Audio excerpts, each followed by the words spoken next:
লোকে আমায় ভালোই বলে, দিব্যি চলন সই।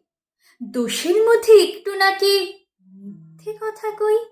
ঘাটশিলাতে যাবার পথে ট্রেন ছুটছে যখন, মায়ের কাছে বাবার কাছে করছি বকম বকম। হঠাৎ দেখি মাঠের মধ্যে চলন্ত সব গাছে এক এক রকম ভঙ্গি ফোটে, এক এক রকম নাচে। ওমা, দেখো নৃত্যনাট্য! যেই বলেছি আমি, মা বকে দেয়, বড্ড তোমার বেড়েছে ফাজলামি। চিড়িয়াখানার নাম জানো তো? আমার সেজ মেশর। আদর করে দেখিয়েছিলেন পশুরাজের কেশর।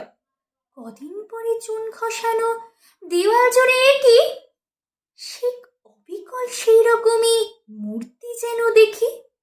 ক্লাসের মধ্যে যেই বলেছে সুরঞ্জনার কাছে, জানিস আমার ঘরে সিংহ বাঁধা আছে। শুনতে পেয়ে দিদিমণি অমনি বলেন, শোনো, এসব কথা আবার যেন না শুনি কক্ষনো। বলি না তাই, সেসব কথা সামলে থাকি খুব। কিন্তু সেদিন হয়েছে কি এমনি বেয়াকুব। আকাশ পারে আবারও চোখ গিয়েছে আটকে। শরৎ মেঘে দেখতে পেলাম রবীন্দ্রনাথকে।